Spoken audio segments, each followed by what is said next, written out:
Alhamdulillah telah hadir bersama kita Pak Ustadz Ibn Hamida yang akan menyampaikan materinya dengan tema bagaimana keluarga muslim menghadapi dampak kemajuan teknologi informasi. Mudah-mudahan apa yang nanti bisa menambah wawasan kita, bisa berguna untuk keluarga kita, anak kita di dunia dan dunia akhirat. Amin ya rabbal alamin.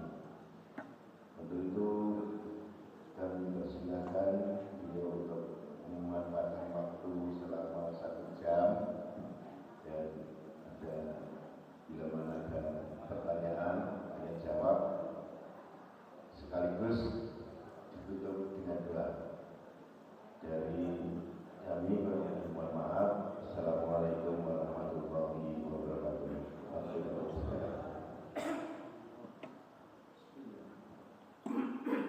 Assalamualaikum warahmatullahi wabarakatuh.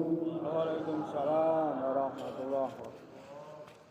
Alhamdulillah, wassalatu wassalamu ala Rasulillah wa ala alihi wa sahbihi wa mawala. Allahumma salli ala nabiyyina Muhammad wa ala alihi wa sahbihi wa sallim ajma'in. Bapak Ibu jamaah Masjid At-Taqwa rahimakumullah.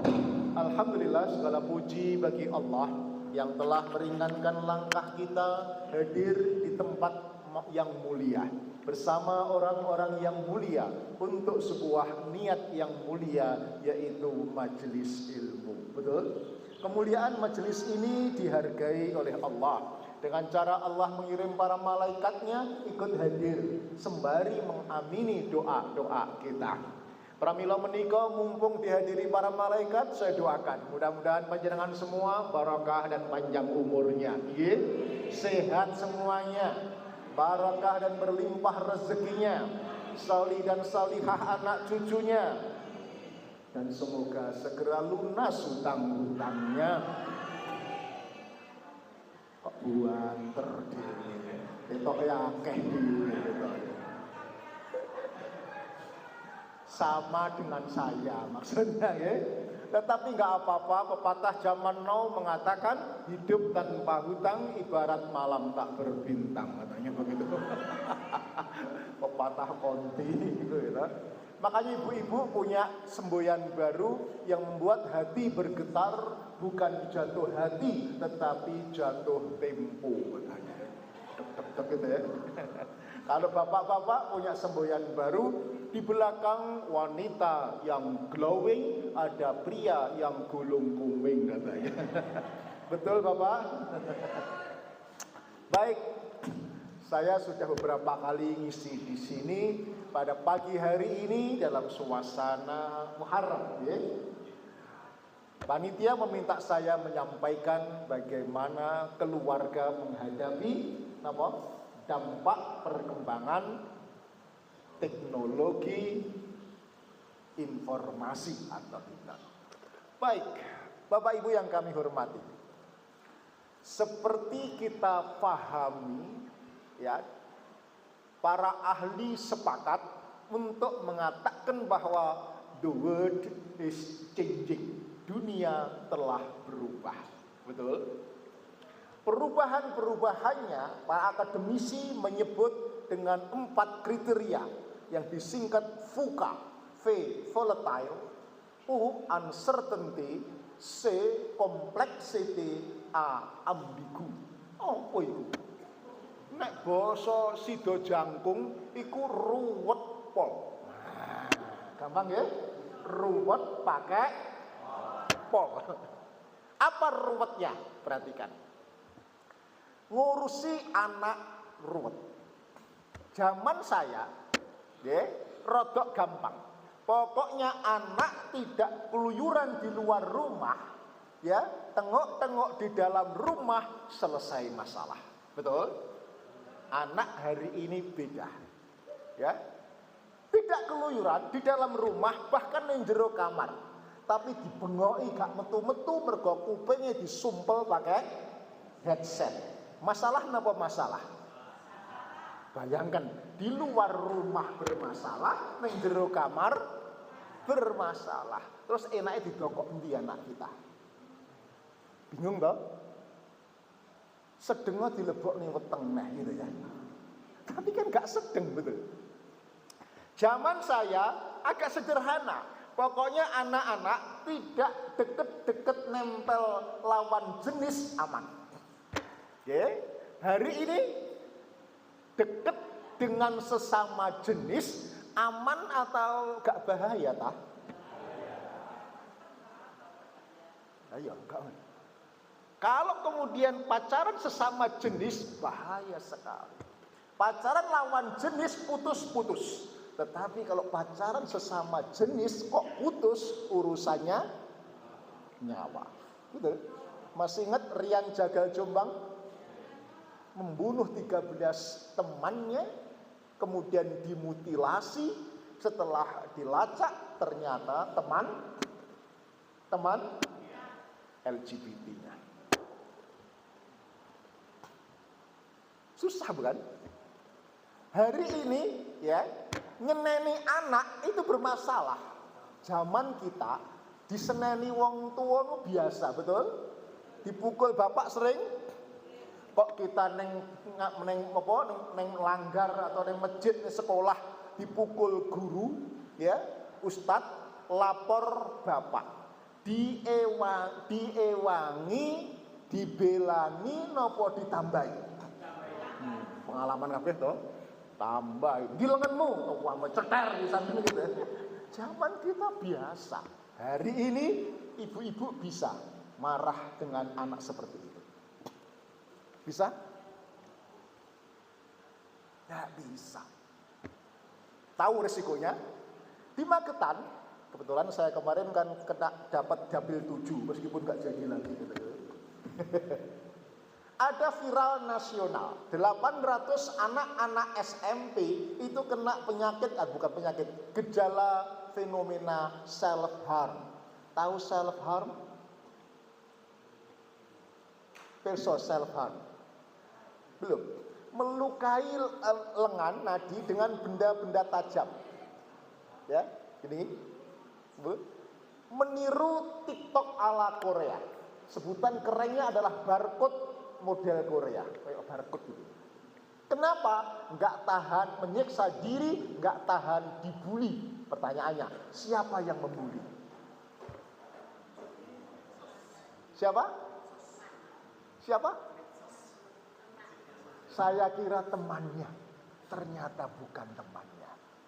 Dalemi oleh kepala sekolah SMP Parang dan kepala sekolah SMP Barat. Ternyata yang membuli itu kedua orang tuanya. Kaget toh? Kaget toh? Mana ada dua orang tua membuli anaknya? Ada nggak? Sengaja tidak ada. Tetapi orang tua yang nggak punya ilmu mendidik anak, memarahi, ngomel kepada anak sama ketika 30 tahun yang lalu dia diomeli, dimarahi, diterapkan sekarang anak digital agar anak kita tahan menghadapi tantangan 40 tahun yang akan datang. Relevan menapa mboten kira-kira? Hari ini zaman dulu kita ngomel itu kayak lagu merdu, betul nggak? Hari ini Anda ngomel kepada anak dianggap membuli. Ini pengakuan anak-anak SMP. Ibu saya Pak gak ono beneri, gini salah, gitu salah. Isuk ngomel, sore ngomel, bengi ngomel. Itu dianggap membuli. Dipanggil Bu oleh kepala sekolah, dituturi, tung gitu. Kita mantuk, besok lapor lagi, Pak saya membuli, saya lukai self harm lagi. Lah kenapa? Diomeli sama emaknya lagi. Artinya apa? Ibu ngomel dulu biasa, hari ini bencana. Betul? Itulah maka perlu orang tua belajar bagaimana menghadapi anak-anak di era digital yang perubahannya luar biasa. Oke, berikut. Diamanahi golek rezeki yang halal. Angel napa angel banget. Sulit napa sulit sekali. Satu sisi dolar naik, Harga sembako naik, nek wis sembako naik ora urung nggih, harga material brambang bawang lombok uyah tumbar merica lombok naik semua, yang turun cuma satu, napa? Katok melorot gitu. Karena daya beli lemah ya, harga naik semua, maka kemudian kita bisnis apa saja gak payu-payu.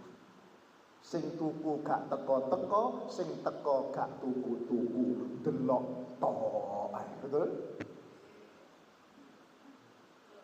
Ya, gak mudah. Oleh karena itu maka cara menghadapi dampak, karena ekonomi semakin berat, maka utang di mana-mana. Kemudian orang usaha real gak payu-payu mau. Maka banyak orang sekarang karena pengaruh tawaran-tawaran digital, ya, jenengan kalau buka PDF apa itu pasti tawari utang online, betul? Pinjaman online. Ketoke nikmat nompone nyaure sing rada aneh. Konon kalau sampai Anda gagal bayar utang 10 juta itu gagal bayar setahun gitu itu bisa 100 sampai 200 juta. Betul. Saya nggak hitung-hitungannya tapi pernah di SS ada seperti itu. Karena bunga berbunga tadi. Sehingga dampaknya Anda lihat ada orang yang bunuh diri sekarang banyak sekali. Betul. Tidak hanya bunuh diri, istri membunuh suaminya. Tahu di mana? Polwan di Mojokerto. Karena suaminya game online, pinjaman online, dikandani pada podo-podo polisi nih ya, gak nurut-nurut, kalau dikecrek, diancam sebetulnya katanya sih, diancam, kalau gak sembuh-sembuh, dikasih apa? Bensin, gak bakar nanti, ya ancamnya dari gini-gini, tisu dibakar seret gitu, nah kalau gak berhenti tak bakar kamu, ya, tidak sengaja membakar, tapi kan lama-lama api sampai ke tangannya, betul ya, panas di colone ya lep begitu aja. Dia kemudian berusaha menolong, terbakar juga, tetapi sudah gak ketulungan, akhirnya wafat. Siapa yang menyesal?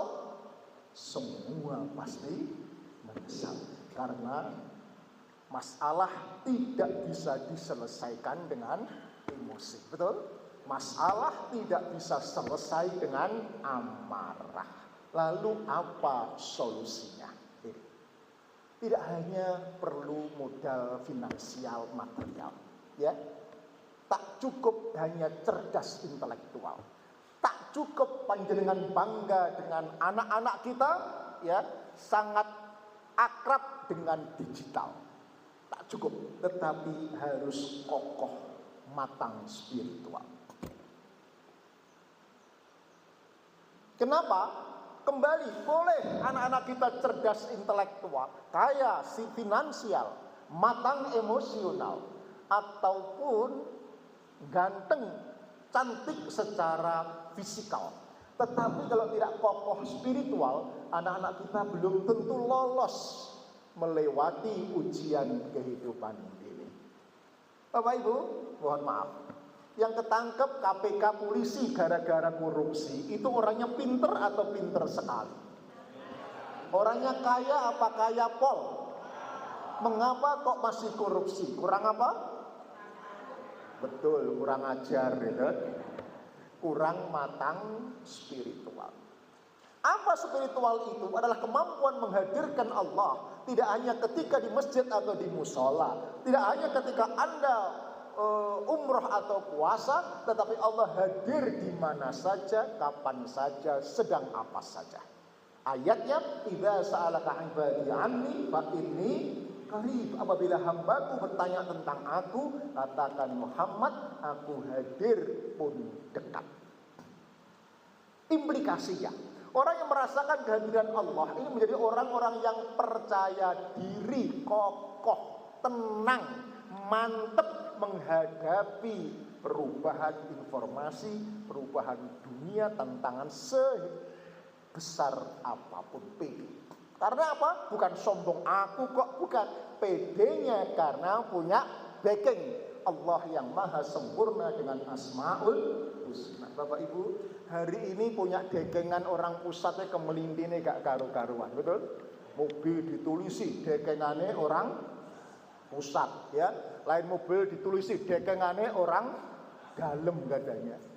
Nah, dekengan orang dalam aja kemelinti, kita itu punya dekengan Allah yang maha sempurna dengan Asmaul Husna. Kok gak pede? Ada something wrong dalam keberimanannya. Punya Allah kok gak pede. Meskipun mungkin panjenengan tiap malam zikir pakai Asmaul Husna, pakai tasbih sampai merotoli gitu. Kok gak pede? Ya, lisannya menyebut asma Allah, hatinya gak nyambung sama Allah. Kata orang, Joko Sembung naik ojek gak nyambung cek blas itu. Ibu, Bapak, ini bukan dogma, bukan doktrin, tapi ilmiah. Boleh sedikit agak ilmiah? Oke. David Hawkins PhD dalam disertasi doktornya di Amerika mengukur orang yang dekat dengan Allah dibanding dengan orang yang jauh dari Allah. Orang yang dekat dengan Allah mempunyai energi kekuatan spiritual yang powerful. Dihitung angkanya 10 pangkat 800 sampai 10 pangkat 1000. Orang yang jauh dari Allah hanya 10 pangkat 50. Masih ingat kurvanya pangkat? Eksponensial atau logaritmis matematika kelas 1 SMA. Masih ingat? Kok diem? Ya toh ane mbiyen gak iso, saiki lali gitu ane. Bapak, dari kurvanya naiknya bukan pelan-pelan begini, tapi naiknya melejit langsung, seret gitu. Masih ingat ya kurva ini ya? Kurva pangkat eksponensial, ingat? Musul lagi, kurva. Artinya orang yang dekat dengan Allah mempunyai energi ketuhanan yang powerful. Sedemikian rupa sehingga masalah besar seolah kecil, masalah kecil seolah-olah tidak ada masalah sama sekali. Itulah seninya kehidupan, memang harus menghadapi masalah. Enteng gitu loh. Karena punya Allah. Anda punya masalah, Allah punya solusi. Anda punya kendala, Allah punya kendali. Sebesar apapun masalah Anda menghadapi dunia digital ini, Asmaul Husna jauh lebih besar ketimbang masalah-masalah kehidupan Anda. Orang yang demikian itulah yang dijanjikan oleh Allah, "Mayyattaqillah yaj'al lahu mahraja wa yarzuqhu min haitsu la yahtasib." Orang yang bertakwa kepada Allah dalam arti takwa makna spiritual tadi, maka atau haqqatul qati, maka apapun masalahnya dia berikan jalan keluar dan rezeki dari arah yang tak terduga-duga. Syaratnya takwa dengan sebenarnya, bukan takwa sekadarnya saja. Sepakat? Energi ketuhanan. Suasana kebatinan. Oke, di dalam tabel dikatakan orang yang dekat dengan Allah itu orangnya optimis, penuh harap, tenang, bahagia tak terkira. Orangnya selalu penuh harap dan anti sambat. Gitu ya, karena punya Allah. Sebaliknya, orang-orang yang jauh dari Allah, cirinya adalah orang putus asa menghadapi masalah, ya, menyerah, hopeless, kemudian pemarah, ya. Nggak ada harapan tentang kehidupan, ya, bunuh diri misalnya begitu ya, lalu menghina, SMS, suka melihat orang susah melihat orang senang, iri hati, benci, dengki. Bapak Ibu, kalau di kelompok ini sehebat apapun dia pasti tidak pernah bahagia. Sepakat? Karena benci, dengki. Mobilnya sudah besar, ya, rumahnya besar, mobilnya sudah mewah premium, tetapi karena benci, iri, dengki, tetangga beli mobil baru dia adem panas, ya. Tetangga bangun rumah dia pingsan, gitu. Karena iri, benci, dengki, nggak pernah bisa bahagia. So, bahagia ada di mana? Ada di mana? Ada kedekatan kepada Allah dalam makna Allah hadir, ya, Allah hadir dimanapun, kapanpun Anda berada. Oke, lanjut. Bagaimana indikasi orang-orang yang Allah hadir tadi? Adalah keluarga atau yang dimana anak-anak kita mandiri di usia dini. Oke, peran keluarga agar anak-anak mulai tampak matang spiritual adalah anak-anak dibuat mandiri di usia dini. Mandiri finansial, mandiri sosial, emosional, dan juga mandiri spiritual. Mandiri itu ya indikasi kematangan tadi. Contoh yang paling gampang mekaten itu. Mandiri apa? Finansial, ya.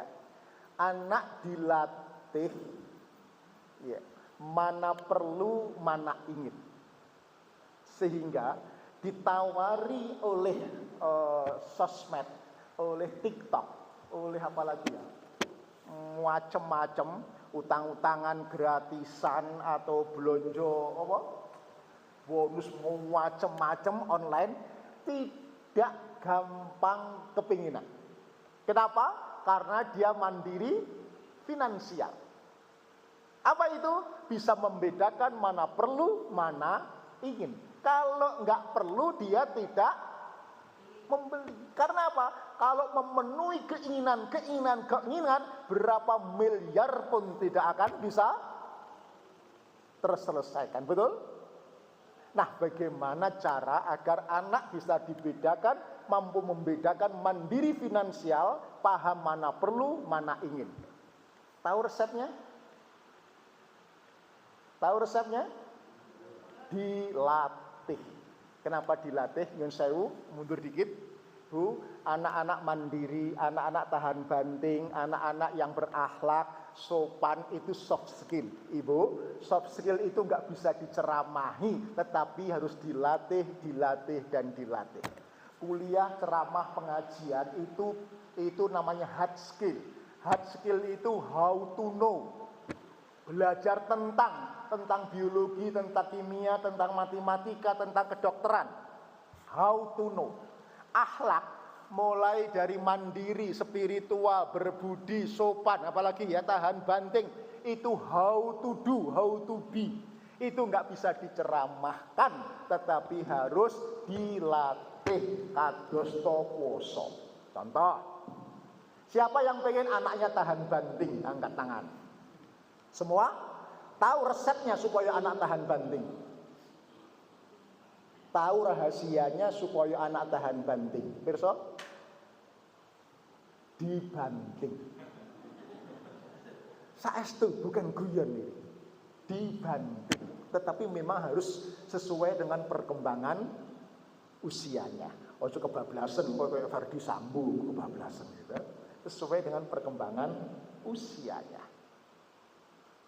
Contoh, bapak-bapak yang sukses hari ini di Surabaya, di Menganti, saya tanya jujur, waktu muda, kecilnya, hidup panjenengan soro nopo soropo, nopo pol soro, di sekitar itulah pokoknya, betul? Nah, dibanting dengan kehidupan pol soro tadi, membuat Anda tidak gengsi, betul? Tidak mudah menyerah, ya, jatuh bangun, sehingga bisa sukses hidup di Surabaya sekarang ini. Betul? Bagaimana dengan anak-anak kita? Apakah tahan banting seperti itu? Ini problemnya. Oleh karena itu maka untuk bisa mandiri finansial harus dilatih. Bu, caranya ya dilatih. Apa latihnya? Contoh, ini cerita anak saya sendiri ya. Anak saya 6, semua ini dilatih sederhana, mandiri dalam berkendaraan, makan maupun penampilan. Anak saya 6 semua sekolah di Al-Hikmah Surabaya. Tahu Al-Hikmah? Larangnya minta ampun ya. Masuk sekarang 30-40 juta begitu, SPP-nya sudah 2/4 per bulan belum makan. Okay. Bisa ditebak, semua diantar mobil-mobil premium mewah. Ya, betul. Tetapi anak saya 6-6-nya ya, sekolah kelas 1 SD kelas 2 SD sampai kelas 1 kelas 2 SMA wajib naik sepeda ontel. Di rumah bukan nggak ada mobil, di rumah ada mobil nganggur, tapi tidak untuk kalian. Ya, tak latih mandiri berkendaraan. Ya, terlambat sakarepmu, kudanan sakarepmu, kepanasan sakarepmu, dihukum guru ya sakarepmu, wong dihukum gak dipateni ae. Betul enggak? Biar dia ngelatih, ya. Tiba tangi kepanasan, kedinginan, kehujanan dihukum, biarin. Sepeda lepas, rantainya enggak saya tolong langsung, tak lihat dari jauh gimana caranya dia mandiri. Oh, kan masih membetulkan rantai yang lepas, ya. Zaman kita gampang kan, anak sekarang bisa? Nggak bisa. Tak cek, gimana akalnya? Gak iso, takut tangan hitam semua. Oh, minta tolong tukang becak yang lewat, Pak, tolong. Padahal kan ditaruh di atas pluk, kerak, selesai kan? Anak hari ini nggak bisa. Sesederhana itu nggak bisa. Tak latih, tak biarkan. Ya, Bu, apa hasilnya? Anak itu sekarang tidak tergantung dengan mobil. Dia langganan pemenang Olimpiade, SMA Olimpiade Sains program komuter medali perak, lalu dapat beasiswa di Turki di Ankara. Pulang dari Turki sebulan dia bekerja jadi guru sekolah Turki di Jogja, langsung menikahi guru di sana. Ketika istrinya hamil tua, ya, saya tawari kontrak rumah di pinggir kota Jogja, batas kilometer 12 kira. Nah, istrimu hamil tua, rumahmu di desa, gak ada taksi, kamu gak butuh mobil kah? Di rumah lu ada mobil nganggur, tak kirim satu ke Jogja untuk mobil siaga. Kalau malam-malam terasa gak bingung cari sewaan taksi. Kurang apa jawabnya? Enggak dah, belum perlu katanya. Masih enak dipeluk dari belakang katanya. Numpak sepeda motor maksudnya. Oh, no, tah anak dikasih mobil bapak gak gelem. Lumrahnya kan minta. Saya kaget lagi Bu ketika istrinya melahirkan di Jakarta ikut mertuanya. Anaknya masuk rumah sakit, ibunya pulang 4 hari karena kena kuning di open. Kok di open sih kayak pitik inkubator pitik akhirnya 4 hari. Saya tanya, "Le, kamu punya uang?" Namanya Fahmi. Ada Mbah. Untuk apa tuh Mbah? Ya untuk nebus anakmu di rumah sakit itu, jadi wong tua nggih. Ada Mbah. Piro Le? Tak urus, tabunganmu berapa? Hampir 60 juta Mbah. Loh, akeh. Mbah, rencana 50 juta untuk daftar haji berdua. Ya. Mak jelek walah nak. Hebat kamu. Menikah belum setahun, yang dipikirkan bukan kredit online, bukan kredit mobil, bukan kredit motor, ya, bukan kredit furniture, tetapi daftar haji. Karena ini wajib. Yang lain itu, ya, sunnah pun belum tentu. Dia bisa membedakan mana perlu, mana ingin, mana wajib, mana sunnah, mana mubah dalam pembelanjaan finansial.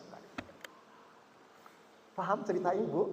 Bukan jangan lihat pamer, pamer anak betul ya. Ini sekedar pengalaman bagaimana menanamkan kematangan finansial. Soal makan Ibu, sama, saya tegas. Anak-anak, perhatikan, pastikan masakan ibumu itu statusnya enak dan enak tenan. Cocok di maem, gak cocok gak usah nyocok. Kalau kamu nyocok, kamu tidak hanya menghina Allah, kamu menghina ibumu. Kan subuh tangi, isah-isah olah-olah, umbah-umbah, ya, nyebak ke maem, karena ngemplok kok nyocok kan kamu. Ya, resikonya bapaknya nggak boleh ikut nyocok. Untungnya Bu, saya sendiri kalau makan itu biasa, saya lauk itu nggak suka iwak-iwakan. Nah, iwak temenan rodok doyan biasa. Jadi iwak plastik, iwak kertas itu nggak begitu cocok saya gitu ya. Jadi senang saya itu hobi paling lodeh tewel. Di kantor kalau ibu SWA bah lodeh tewel, ono sambel, ono tempe, ono ikan asin. Saya pulang itu.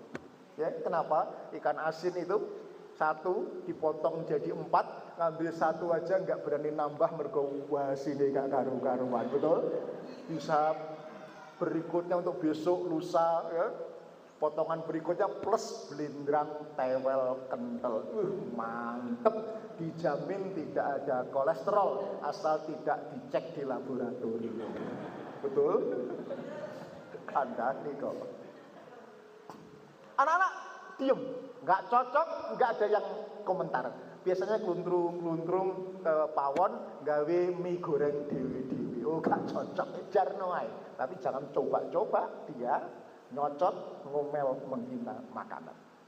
Finally, anak-anak itu terbiasa makan apa adanya. Alhamdulillah, duwe mantu itu juga makan apa adanya. Sego adem, lawuh blindrang itu sego lumayan. Ya. Sederhana, ya. Untungnya sendiri juga sampai sekarang juga nggak biasa macam-macam, ya. Setua ini Pak, karena tadi misalnya sore nggak masak begitu, beli pecel, Medium sedangkan pecel. Menanggal itu 10.000 sudah ada tete, ada tempe, lengkap dah, ya. Itu di situ tersedia jeruan, ada usus nggak berani ngambil karena kolesterol. Ono daging ya gak kepengin mergo selilitan. Sing empuk ana telur ya gak berani ngambil karena bidurin. Wis ngono itu wae gitu. Akhirnya apa? 10.000 tak bawa pulang, maem sama istri berdua gak habis. Ya, habis tuh kekenyangan. Berarti satu orang berapa? 5.000. Murah napa murah? Murah napa murah? Sing larang lak ngemol. Ngemol lu 50.000 belum dapat minum, betul? Pertanyaannya sing akan ngemol ya sapa? Di rumah itu hidup kebutuhan hidup, ngemol itu gaya hidup. Makan di rumah itu kebutuhan, ngemol itu keinginan. Bisa bedakan? Latih anak kita cerdas finansial. Based on kebutuhan, jangan ngumbar keinginan. Kalau diumbar keinginan, orang mesti golek utang-utangan. Betul? Terjebak kepada tawaran digital, pinjaman online. Sebelumnya game online, pinjol dan seterusnya. Bu, jangan abaikan ya sekarang. Ya, karena kalau sudah edik-edik itu apa ya? Ketagihan. Ya, game online semacamnya itu rehabilitasinya tidak cukup mudah, bahkan lebih sulit ketimbang kecanduan narkoba. Ada dokter spesialis, anaknya sekelas dengan anak saya di Al-Hikmah, kuliah di UNER Ekonomi Syariah, ngomong, ya, kecanduan game online, kemudian masuk karena kalah, semula menang, biasanya begitu, ya, menang terus kalah, gak duit, akhirnya pinjaman online, konsultasi ke rumah, ya, karena udah banyak pinjaman gak bisa bayar, gak menang-menang, akhirnya dia cari debt collector, takut minggat. Ya, ibunya sangat sayang. Telepon disuruh pulang. Dia menyandera. Saya mau pulang kalau ibu mau menyelesaikan pinjol saya. Ibunya sayang, ditutup, anaknya pulang. Janji tidak mengulangi lagi. Diulangi lagi, kedua.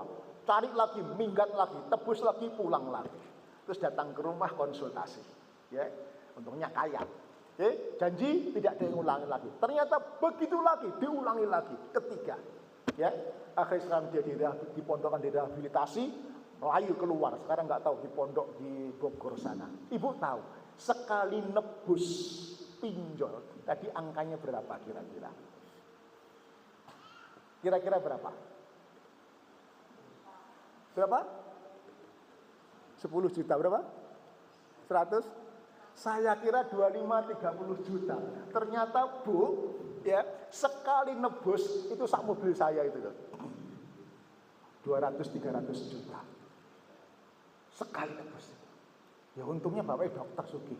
Lah nek gak lah dodol pangane tangga kira-kira begitu. 3 kali. Pada anak itu lulusan, mohon maaf, Al-Hikmah. Ya, anak itu kuliah di ekonomi syariah UNER. Artinya Bu, sekolah di Al-Hikmah, di sekolah pondok pesantren sehebat apapun belum bisa menjamin kalau keluarga tidak ikut serta aktif ya membentengi anak ya dengan kemandirian finansial, sosial dan spiritual. Nah, kalau anak sudah memisahkan itu enteng Bu. Mobil kakek gak gelem. Ada anak wedok juga begitu. Aduh, SM-nya sulit sekali dikandani. Yang lain mau naik motor, dia itu alasannya minta diantar mobil, alasannya nggawa laptop lah, nggawa prakarya lah, sono ya. Tiap pagi ribut sama ibunya. Gara-gara ibunya pakai sepeda motor seadanya, dia minta diantar mobil. Anak cewek ini namanya Fatin, ngefannya pada Super Junior. Ya, waktu itu dia anak sudah punya anak 1 sekarang. Bu, kalau keluarga berani tega ya menata anak seperti itu, maka insya Allah jadi. Anak itu sekarang ya biarpun ada mobil di rumah, kerja di farmasi pergudangan begitu di Krian. Surabaya Krian kan lumayan 33 kilo kira-kira. Betul? PP 66 km. Ya, tiap hari naik motor pulang pergi. Motornya juga Jowelek Spicy umur 7 tahun kira-kira. Ya, di rumah ada mobil Fiesta. Enggak mau pakai. Hujan panas enggak mau pakai. Anak jajan. Kalau dulu sering dimarahi, anak itu hari ini ganti marahi mboknya. Mbok itu apa-apa mesti kemahalan gitu. Tapi memang orang tua harus raja tega, ratu tega. Contoh Bu, satu lagi, menanamkan latihan tadi. Kalau tanggal muda, saya biasanya anak-anak takjak ke toko, ya kan nggak mungkin saya belanjakan kebutuhan anak satu-satu, anak 6, pusing Bu, nggak tabel sendiri gitu ya. Tak giring ke supermarket. Di mobil saya arahkan, nak, boleh ngambil barang-barang sesuai kebutuhan. Syarat ya, kebutuhan. Kalau urusan keinginan harus minta izin ibu atau abah. Sepakat? Sepakat. 5 anak sepakat. Tertib, hanya mengambil kebutuhan. Kebutuhan itu apa Bu? Sabun, pasta gigi, apalagi ya? Sampo, ya kira-kira begitulah, ya nek keringetnya mambu, ya minyak wangi, kira-kira begitulah, ya. Kecuali anak nomor 4, cewek jenenge Fatin itu, ya, karena ngefannya Super Junior, maka pernek-pernek Super Junior diambil semua, begitu ya. Sampai di kasir, istri gak mau membayar, dikembalikan, ya. Gak mau dikembalikan. Gegeran dengar kasir diladeni, nangis-nangis di depan kasir diladeni. Padahal itu anak kesayangan saya. Ibu sanggup seperti itu? Tegas. Ya, sanggup? Saya yang waktu itu gak sanggup. Karena ini anak kesayangan. Tapi apakah kemudian saya boleh gembosi? Bu, bayaran Bu. Ngisi di dulu sak supermarket gitu loh. Dianggap kira gak ada duit ya. Aku direktur, boleh begitu? Boleh begitu? Enggak boleh. Kalau bapak belani, ibu tegas, anak ini enggak jadi. Anak ini akan malah menjadi pribadi yang ambivalen. Ambivalen itu kayak munafik gitu ya. Sebab dididik oleh orang tua, maknya tegas, paknya longgar. Maknya tanda petik rodok pelit, disiplin, paknya dermawan. Ini nanti anak akan ambivalen. Nek njaluk duit, njaluk bapak ae. Mak itu pelit. Tidak jadi pribadi. Karena saya nggak tega Bu, saya pura-pura ke toilet agak lama. Saya tak ke toilet agak lama, gitu sambil ngintip. Terus mari boleh berantem mau ya. Terus mari berantem lagi. Saya kembali menyelesaikan. Itu saking pengen menegakkan disiplin kemandirian finansial, tetapi saya tidak tega. Istri yang harus raja tega. Hari ini anak itu lebih sederhana ketimbang emaknya. Ya, dipameri macam-macam gak ngereken. Ya, ono mobil nggak mau pakai. Kalau anak seperti itu aman apa mboten kira-kira? Aman insyaallah. Maka dalam buku saya sebut bahwa menghadapi teknologi ini adalah satu, tidak bisa sterilitas tetapi harus imunitas. Nggak mungkin anak-anak kita steril dari pengaruh teknologi. Kan nggak mungkin anak-anak nggak punya gadget, mungkin nggak? Sekarang sekolah pakai gadget, betul? Sekarang PR pakai gadget, nggak mungkin. Nggak mungkin bebas steril dari ini, apalagi teknologi ilmu dari sini. Yang penting adalah imunitas. Apa imunitas? Memastikan anak-anak kita imun dipameri apapun oleh TikTok lah, oleh Shopee lah, oleh IG lah, maka dia tetap imun. Imun itu memanfaatkan teknologi informasi gadget untuk keperluan yang edukatif dan produktif, bukan untuk keperluan yang rekreatif dan konsumtif. Rekreatif itu game online, betul ya? Konsumtif itu belanja-belanja keinginan yang gak karu-karuan, termasuk setelah belanja gak duit dipamori dengan pinjaman online yang meninabobokan. Taat, dikit lagi. Lalu bagaimana agar kedua, untuk resep untuk anak-anak. Ini agak potong-potong, Ibu. Siapa yang anak-anaknya keranjingan main game atau game ria bergadget? Banyak? Rata-rata. Ibu, mencegah, melarang anak-anak main game itu sulit apa? Sulit sekali. Mengapa kok sulit? Mengapa kok sulit kira-kira? Mengapa kok sulit? Karena ibu hanya melarang, tidak memberi alternatif pilihan. Sudah Ustadz, apa? Tak suruh ngaji. Ngaji itu bencana. Enggak Ustadz, tak suruh belajar. Podo, ngaji kalau belajar itu bencana. Bu, sekolah kon belajar ngaji, kini kon belajar ngaji, nah itu bencana. Terus gimana? Carikan pilihan, ya, alternatif yang itu menjadi yang sesuatu yang sangat disenangi oleh anak-anak kita. Bisa?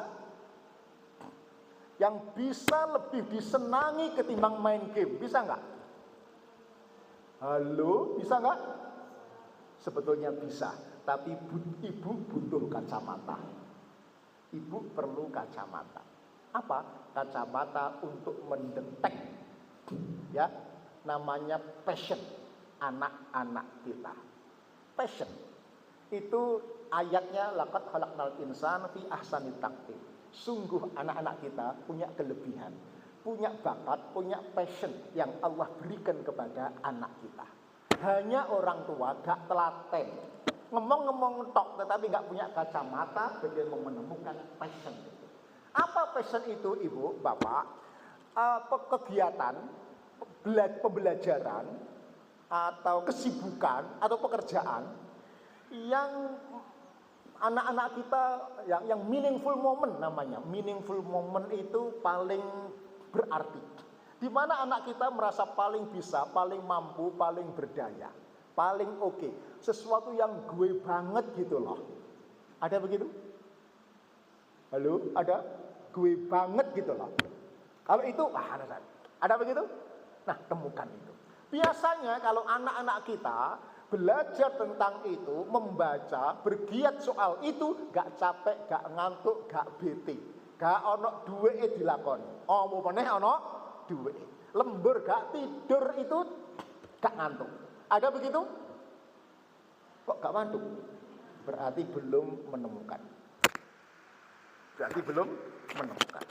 Kalau menemukan, dengan mudah, ya, diberi kegiatan ini, pasti game itu akan ditinggalkan.